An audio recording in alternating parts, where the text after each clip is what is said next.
तो जम्मू में 3 बड़े आतंकी हमले होने के बाद अब पूरे जम्मू कश्मीर में आतंकियों के सफाई को लेकर सेना ने बड़ा ऑपरेशन शुरू कर दिया है।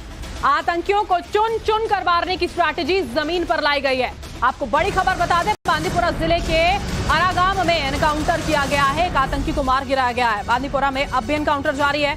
2 से 3 आतंकियों के छुपे होने की आशंका जताई जा रही है।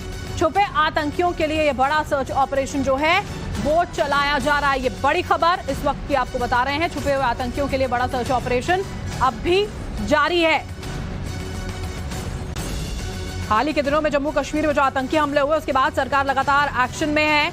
बड़ी बैठक जो है वो भी बाकायदा यहां पर की गई। उसके बाद निर्देश ये दिए गए कि पूरी तरह से आतंकवाद को खत्म करना होगा और खत्म करना होगा उन लोगों को भी जो लगातार आतंकवादी सोच और आतंकियों का समर्थन करते हैं।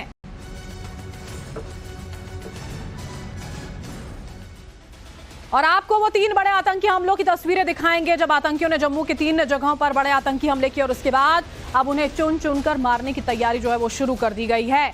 आपको हम बता दें 11 जून को कठुआ में आतंकी हमला किया गया जिसमें एक जवान शहीद हो गया था, जिसका बदला लेते हुए 2 आतंकियों को ढेर किया गया।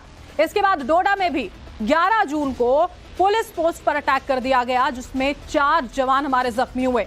वहीं 9 जून को रियासी में माता वैष्णो देवी के दर्शन को निकले श्रद्धालुओं से भरी बस पर आतंकियों ने हमला कर दिया था जिसमें 9 श्रद्धालु मारे गए थे, 41 लोग जख्मी हुए थे। अंधाधुंध फायरिंग की गई थी।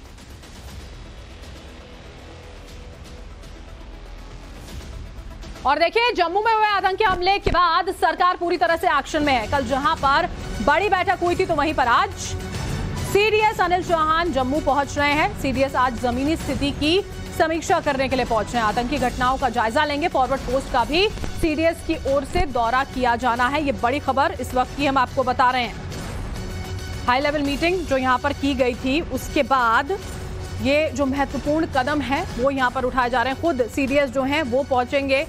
ये 3 बड़े जो हमले हुए उन्होंने एकदम चौंका कर रख दिया। ऑपरेशन ऑल आउट जो है वो सरकार की ओर से लगातार चलाया जा रहा था, लेकिन उसके बावजूद जिस तरह से आतंकवादी एक्टिव नजर आए उन्होंने सवाल खड़े कर दिए। कश्मीर के मौजूदा हालात की जो तमाम जानकारी है देखिए वो भी गृह मंत्री अमित शाह तक यहां पर साझा की जाएगी क्योंकि अभी मौजूदा हालात बेहद ज्यादा चिंताजनक बने हुए हैं। अमरनाथ यात्रा की शुरुआत भी होनी है, उसको लेकर तैयारियां भी यहां पर किए जा रहे हैं। हमारे साथ हमारे सहयोगी प्रदीप दत्ता इस वक्त जुड़ चुके हैं। सीधा उन्हीं का रुख कर लेते हैं। प्रदीप, बैठक यहां पर बड़ी की गई थी। अभी फिलहाल जम्मू कश्मीर के हालातों को लेकर कई तरह के निर्देश दिए गए हैं, उसी पर काम जारी। क्या कुछ हो रहा है बताएं जरा। देखिए, आपने देखा होगा कि पिछले कुछ महीनों में जो थिएटर ऑफ कॉन्फ्लिक्ट है, जिसे कहते हैं थिएटर ऑफ टेरर, वो शिफ्ट हो चुका है नॉर्थ ऑफ पीर पंचाल यानी कि वादी कश्मीर से जम्मू की तरफ, साउथ ऑफ पीर पंचाल की तरफ। आपने बिल्कुल सही कहा। पिछले 4 दिनों में हमने देखा कि एक के बाद एक अटैक हुआ। पहले रियासी में जिसमें 9 श्रद्धालुओं को मारा जाता है, 33 जख्मी हो जाते हैं। उसके बाद कठुआ के इलाके में हीरानगर में जिसमें एक जो है गाँववासी जो जख्मी होता है और 2 आतंकवादी मारे जाते हैं। उसके बाद डोडा में 2 अटैक होते हैं। लेकिन इसके बाद जो कल जो बैठक हुई है उसमें डेथ वारंट जो है आतंकवादियों को साइन कर दिया गया है। इस बैठक को जो चेयर कर रहे थे होम मिनिस्टर गृह मंत्री अमित शाह थे। उन्होंने कहा कि जो भी कोई आतंकवादियों को समर्थन कर रहा है, जो आतंकवादियों के जो इशारे पर काम कर रहा है, उसे भी बख्शा नहीं जाना चाहिए। और आपने देखा होगा कि उसके बाद से आज सुबह ही आरेगाम एरिया जो बांदीपुर का पड़ता है उसमें एक आतंकवादी को मार गिराया और दूसरा आतंकवादी अभी भी वहां पर छुपा हुआ है और ऑपरेशन जारी है। उसके साथ साथ CDS lieutenant general Anil Chauhan इस समय जम्मू पहुंच चुके हैं और उधमपुर में इस समय मीटिंग कर रहे हैं और थोड़ी देर में वो फॉरवर्ड एरियाज पर चले जाएंगे क्योंकि अमित शाह ने कहा कि जो इन्फिल्ट्रेशन हो रही है, जो रूट्स जहां से आतंकवादी यहां पे घुस रहे हैं, उन रूट्स को पूरी तरह से बंद करना होगा। यानी कि उन आतंकवादियों को उनके हाइडआउट में जाकर घुस के मारना होगा ताकि आतंकवादी सर न उठा पाए और यहां पे रिवाइव न कर पाए। क्योंकि हमने देखा था 90 के दशक में किस तरीके से पठानकोट में मैसेकर हुआ था। उस समय होम मिनिस्टर हुआ करते थे एल के अडवाणी, वो इन गांव के दौरे किए थे। उसके बाद भी जब कार्रवाई की गई थी तो आतंकवाद थम गया था। लेकिन एक बार फिर से आतंकवादी अपना सर उठाने की कोशिश कर रहे हैं, लेकिन उनका सर कुचल दिया जाएगा। ये पैगाम और इसकी पूरी तैयारी जो है यहाँ पर देखिए प्रदीप वो कर ली गई है और उसी से जुड़ी हुई जो खबरें हैं वो भी सामने आ रही है। आप हमारे साथ बने रहिएगा। रियासी में 9 जून को श्रद्धालुओं के बस पर हुए आतंकी हमले पर बड़ी खबर जो है वो आपको हम बता दें। एनआईए को रियासी बस अटैक की जांच सौंपी गई है। 9 जून को रियासी में आतंकी हमला किया गया था। श्रद्धालुओं से भरी बस ने अटैक किया था, गोलीबारी कर दी गई थी जिसमें 9 श्रद्धालुओं की मौत हो गई थी। ये बड़ी खबर हम आपको बता रहे हैं। एनआईए की ओर से इस पूरे के पूरे मामले की जांच की जाएगी। प्रदीप दत्ता हमारे साथ, हमारे सहयोगी लगातार बने हुए हैं। प्रदीप, एनआईए को इस बस अटैक की जांच सौंप दी गई है।